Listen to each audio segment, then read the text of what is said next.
Príjemný dobrý večer všetkým tu v bratislavskom Lunabare. Keď som rozmýšľal nad témami tejto diskusie, boli pôvodne úplne iné, ale tá doba a vývoj udalostí ukázali, že sa tu dejú aj oveľa závažnejšie veci. V prvom rade chcem ale poďakovať Robertovi Ficovi a Tiborovi Gašparovi za včerajšiu tlačovku, lebo aj vďaka nej je dnes znova plný dom. Takto sa to robí do psej matere.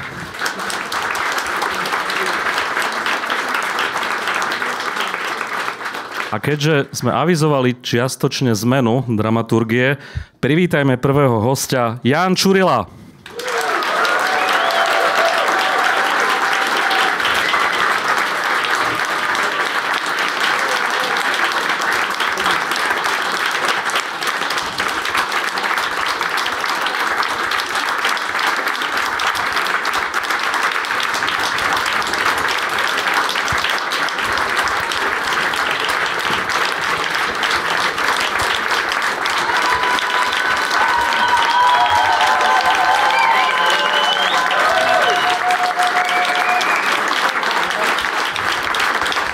Ďakujem pekne. Čo dnes, krstíme knihu zase? Mám pocit, že sme v novembri 2024. Funguje mikrofón? Funguje, ale treba asi hlasnúť. Ďakujem pekne, dobrý večer. Dáte aj dnes nejaký 4-minútový stand-up, jak na krste? Záleží od divákov, nie odo mňa. Uvidíme, či vás vyhecujú. Keď ste včera pozerali tú tlačovku, nepochybujem, že ste ju pozerali, tlačovku Smeru, bolo ich tam pomerne dosť, tých predstaviteľov tej strany, keď netypické. Čo vám ako prvé išlo hlavou?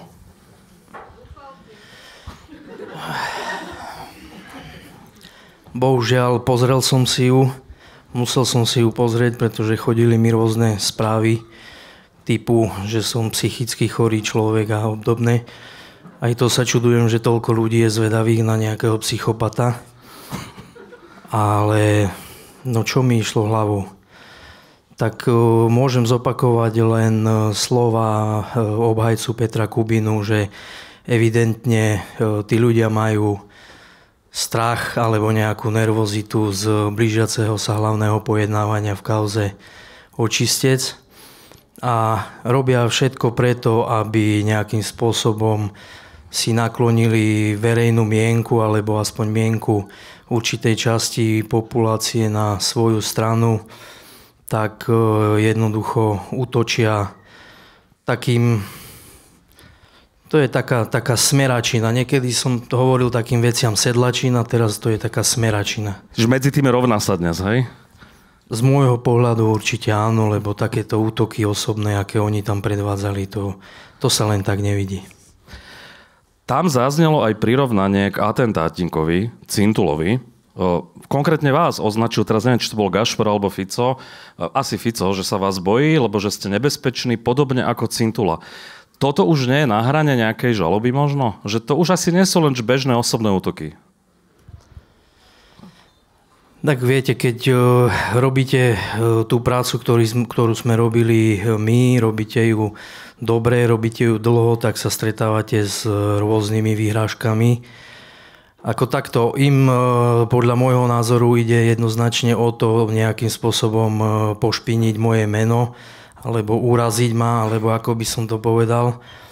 Keď najprv ma prirovnal minister vnútra Šuta Eštok k zločincovi Černákovi. Včera ma prirovnal premiér republiky s podpredsedom parlamentu k Cintulovi. Tak ja na to môžem povedať len toľko, že pokiaľ si myslia, že mňa týmto urazia, tak to určite nie.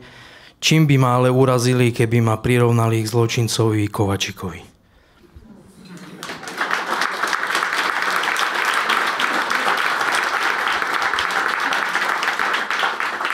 Na tej tlačovej besede zaznelo niekoľko narážok, že ste psychicky nespôsobili, že by vám mali zobrať zbrane a podobne.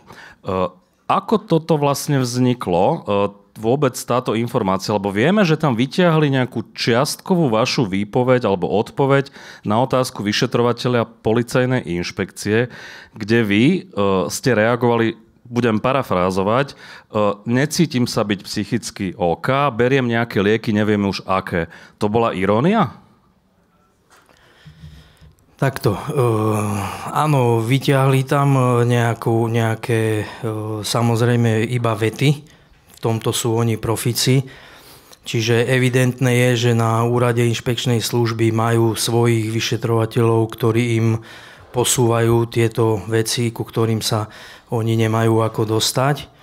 Ale aby som to vysvetlil, pri výsluchu na inšpekcii som vyšetrovateľovi povedal, že sa necítim psychicky v pohode z dôvodu neustálých útokov zo strany vládnych predstaviteľov voči mne a voči mojej rodine, keďže všetci vieme, že každý deň počúvam, ako nás majú zavrieť, nahlasujú, anonymy nahlasujú rôzne bomby v našich obydliach a tak ďalej.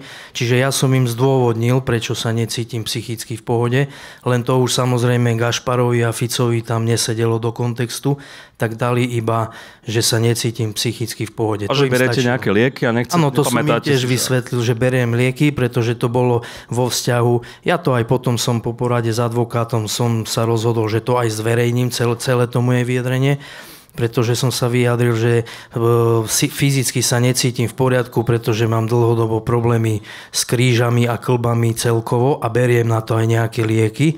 Akurát si nepamätám názov, neviem aké. Je ich viac.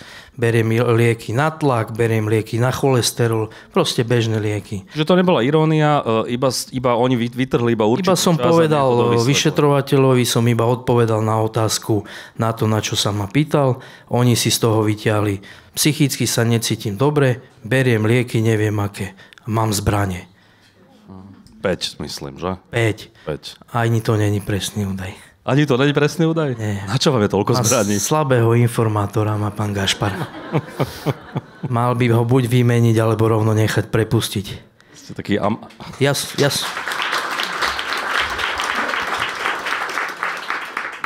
Ja som aj športový strelec, som aj členom viacerých športových klubov, takže mám zbrane, ktoré používam na športovú streľbu. Nie sú to žiadne gulomety ani nič podobné. Pán Gašpar môže kľudne spinkať, neprídem ho zabiť, určite nie. A ako nakoniec dopadlo teda ten pohovor alebo to vyjadrenie psychologa k tejto vašej odpovedi? Lebo to sa ďalej skúmalo. Aký je ten dnešný stav? Tak na základe toho, čo vlastne zverejnili, samozrejme ma môj nadriadený poslal na psychologické vyšetrenie. Z odboru dokladov mi bol predbežne zaistený zbrojný preukaz, to je štandardný postup. Do doby, kým nebude výsledok psychologického vyšetrenia, samozrejme som sa na ňom zúčastnil, keďže som povinný sa toho zúčastniť a nemám s tým absolútne problém. Nebolo to ani prvýkrát, ani druhýkrát. Robí sa to bežne, keď policajti napríklad prestupujú z jednej zložky na špecializovanú zložku, na inú zložku. Takéto testy postupujú bežne, ako aj napríklad detektor lži a tieto veci. Takže som sa toho zúčastnil. Psychológ to uzavrel so záverom, že som plne psychicky spôsobilý na výkon štátnej služby a nadriadený mi vydal potvrdenie o psychickej, zdravotnej a odbornej spôsobilosti držať zbrane. To som predložil a zbrojný preukaz mi bol naspäť vrátený. Čiže celý ten proces prebehol. Evidentne znova sa vraciam k tomu, informátor pána Gašpara je veľmi slabý, keď o tomu nepovedal. Čiže aj samotné to disciplinárne konanie je tým pádom už uzavreté? Disciplinárne konanie ešte nie je uzavreté. Ešte nie. A tam čo ešte sa bude robiť? Musí nadriadený rozhodnúť. Už meritorne vlastne v tej veci. Musí rozhodnúť. Tam bolo disciplinárne konanie začaté z dôvodu tej našej komunikácie. Nadriadený začal, ja som sa mu k tomu vyjadril a on musí rozhodnúť. Ja som si tam všimol ešte jednu vec, ona bola na začiatku tlačovky hneď. Tam bolo, že zoznam ľudí mŕtvych v kauzach, ktoré ste vy vyšetrovali. Oni nevysvetlili, že kto akým spôsobom zomrel, či to bola samovražda, prirodzená smrť a tak ďalej. Bolo ich tam 8 alebo 10, upresnite, nepamätám si, kde ako keby vám explicitne priamo pripisovali zodpovednosť za smrť týchto ľudí, čo už je naozaj silná káva. Toto ste ako vnímali a či sa voči tomu budete brániť teda aj prípadnou žalobou?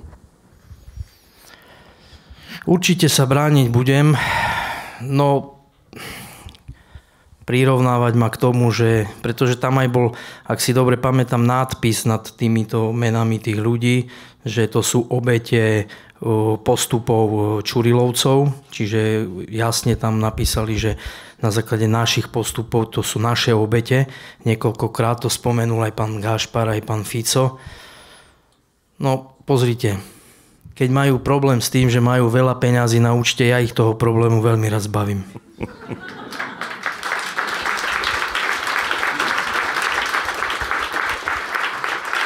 Koľko ste už vysúdili? Boris Kollár 50 000, Michalko 70, ale neviem, či to už je pravoplatné. Nič z toho není pravoplatné, nič som ešte nevysúdil. Čo s tým spravíte, toľko peňazí? Vila v Chorvátsku, vedľa Kaliňáka, či... Som ženatý. Rozmýšľam, čo ste tým chceli povedať. Ešte jedna taká bizarná vec v kontexte s tou tlačovkou, aby sme o nej nehovorili len úplne v takom tom vážnom, aj keď to bola vážna vec, je... Tam stál Tibor Gašpar. Ako ste to už naznačili, je tu obava, kauza Očistec je obžalovaný v tej veci a tento človek vás súdi a na vás ukazuje prstom. Následne po tej tlačovke bolo zverejnené také promo video Môj deň na úrade vlády Roberta Fica. Asi ste ho viacerí videli. Na tom videu sedí s Norbertom Bederom. Priznáva sa k tomu otvorene. Hovorili, že spolu rokovali. Inak mimochodom, že o ochrane stranických akcií na 1. mája. Súdruh Fico teda má nejakú asi reminiscenciu. To je jedna vec. Ale druhá vec, že o čom toto svedčí? Že takíto ľudia sú dnes oficiálne prijímaní na úrade vlády tí, ktorých ste vy obžalovali v kauze Očistec, okrem iného. Aký je to vlastne pocit, že sa na toto vôbec pozerať, že či je to vôbec možné? Tak vrátili sme sa naspäť do tých čias, keď sa to dialo bežne. Je to mediálne známe, že pán Beder s Robertom Ficom mali spoločné stretnutia a tak ďalej. Takže ako tak bolo to také vtipné, no, vidieť premiéra republiky sedieť s Norbertom Bederom, ktorý je obžalovaný v viacerých kauzách z korupčnej trestnej činnosti. Ale tak on tvrdí, že on je nevinný a preukáže to pred súdom. Takto ja som ten Očistec robil, ja som tam tých ľudí vypočúval, ja viem, čo tam tí ľudia vypovedali a viem, koľkí ľudia tam vypovedali. To zďaleka není o jednom, ani o dvoch, ani o troch kajúcníkoch, ani o 20 kajúcníkoch. Tam sú tam sú desiatky ľudí vypočutí, ktorí proste rozprávajú o tom, ako to fungovalo. Samozrejme, bližšie ja k tomu sa vyjadrovať nemôžem, ale viem, čo tam rozprávali a vie to aj Tibor Gašpar, čo tam rozprávali.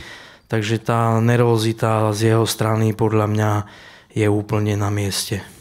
Vy ste mi povedali do knihy Čurilovci, že ste boli osobne aj za Norbertom Bederom vo väznici. Neviem presne, v ktorej to bolo. Pre tých, ktorí to nečítali, skúste trošku opísať, ako prebiehal ten výsluch. Viete čo, to nebol to výsluch. Bola to skôr taká zdvorilostná návšteva, kde neviem, či vôbec Norbert Beder povedal dve súvislé vety. Tam to bol výsluh na pol strany. Čo, bol taký nervózny? Neviem. Proste mal tam svojho obhajcu. Ako nechcem podrobnosti hovoriť, že čo povedal a tak ďalej, ale bolo to rýchle, krátke. Mne pripadal taký nevýrazný pán. Pozeral na mňa s takými prosebnými očami. Neviem, nevnímal som ho ako nejakého mafiána, jak sa o ňom hovorí, že nitranský mafián a tak ďalej. Ja by som si mafiána teda trošku ináč predstavoval. On inak spolu s otcom, ktorý už nežije, vlastnili alebo vlastnia SBS-ku, Bonul, ktorá má množstvo štátnych zákaziek. Vás istý čas strážili kukuláči, mali ste ochránku kvôli vyhrážkam, fyzickou likvidáciou. Najali by ste si SBS Bonul, aby vás niekedy strážila? Určite. Nie, samozrejme, myslel som to ironicky pre pána Gašpara. Hej, to slovo určite bolo myslené ironicky. Nemám toľko peňazí, aby som si dovolil zaplatiť Bonul. A pokiaľ dobre viem, neviem, či je to pravda, ale pán Beder už nefiguruje v žiadnej firme strážnej, tak neviem, že či on osobne mal chrániť Fica na tom MDŽ, alebo... To je tá otázka, no. Že čo potom riešili? Tak možno mu držal karafiat, ja neviem. To musia oni vedieť.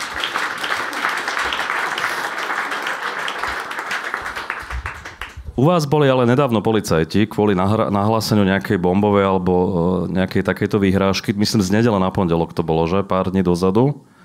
Tak, že? Tuším. No. Dostávate veľa takýchto výhrážok? Až takých, kde musia zasahovať policajti? Veľa nie. Bolo to, tuším, 4. krát iba. Takže neviem, či je to veľa. Možno pre normálnych ľudí je to veľa. A... nejakým spôsobom, znepríjemňuje to život samozrejme, keď vám, lebo tentokrát to prišlo tak tesne pred polnocou, tak keď vám tam prídu policajti, hej, s obsom a prehľadávajú vám dom, dvor, deti spia, tak jasné, že je to také, že sa vystrašia. V podstate vystrašil som sa aj ja sám, keď som o polnoci videl policajné auto a uniformy, si myslím, a je to tu. Že vás zase idú zobrať, čo? Asi teda. Nešlo mi to do hlavy, že iba dvaja a chlap a žena. To mi nie... Ale ten prvý tyk tam bol, že? Jasné, samozrejme, čakám každý deň. Čo to urobilo s vami? Dá sa s tým naučiť žiť? Určite áno. Ano? Určite áno. Ale hovorte, že... Prejdete aj cez psychologické vyšetrenie. Tí policajti sa ako k vám správajú? Hovorte, že je to 4. krát. Potom, ako ste medializovaní, vieme, aké je dnes vedenie polície. Sú profíci, alebo vám dávajú aj najavo nejaké pohrdanie, alebo naopak sympatie? Nie, oni si spravia svoju prácu, spravia si to, čo majú. Akože klobúk dole, prídu, prezrú a idú si ďalej robiť svoju prácu. Necítim z nich žiadnu nejakú, že by nejako boli pohrdaví alebo niečo také. Vôbec nie. Ale tiež okolo krku sa mi nehádžu, tak nemôžu.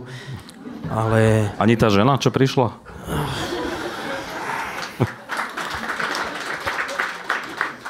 Je to manželka. Pozdravujeme Tatianu. Posledná vec.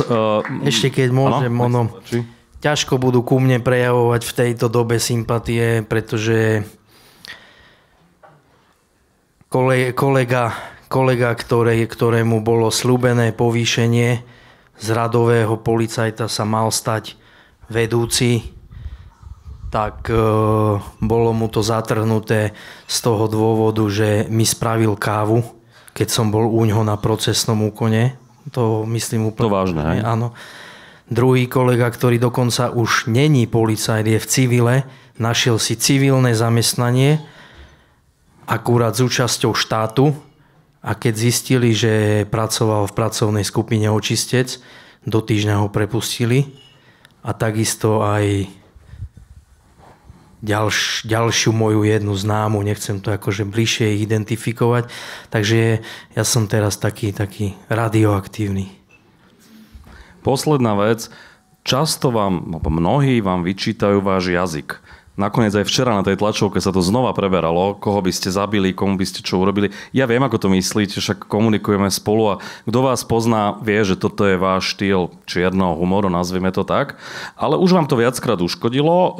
Snažili sa aj tie nahrávky z kancelárií Santusovu vyťahovať, že ste mali, prerezať pneumatiky a tak ďalej.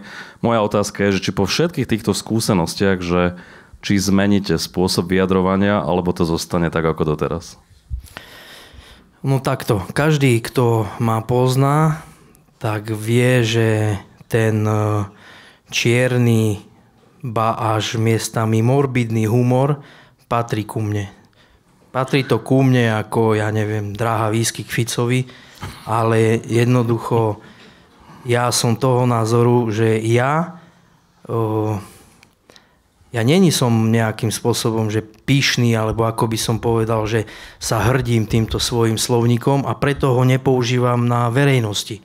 Mňa nikde ste nepočuli verejne, že by som sa nejako oplzlo vyjadroval. V súkromí to je iné. S kamarátmi, tam je toho habať, to ja si myslím, že to ešte bude na kopec. Viem, čakám ďalšie komunikácie, kedy budú zverejnené.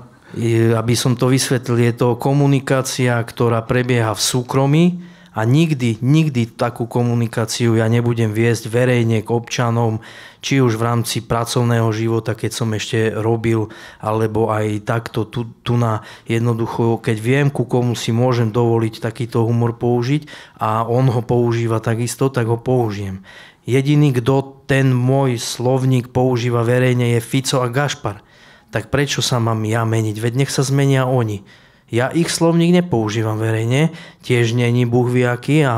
Polovnícka chata, že? Čuli sme. Mne osobne to neprišlo nič divné, že tam nadávali oplzlo a vulgárne a jedno s druhým. Ja to beriem ako bežná debata chlapov pri slanine. Akurát Denise Sakovej sa asi trochu štikutalo, že? Tak je to kočka, no tak čo? A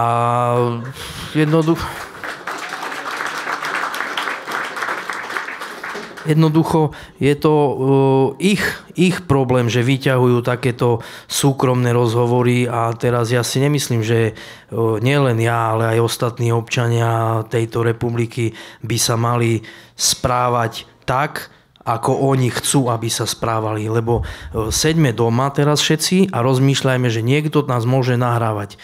Takže nepoviem bežne kamarátovi, že choď, neviem, tak všetci vedia. Do keľu? Ale teraz mu čo poviem? Prosím ťa, môj priateľ drahý, podišiel by si obďaleč.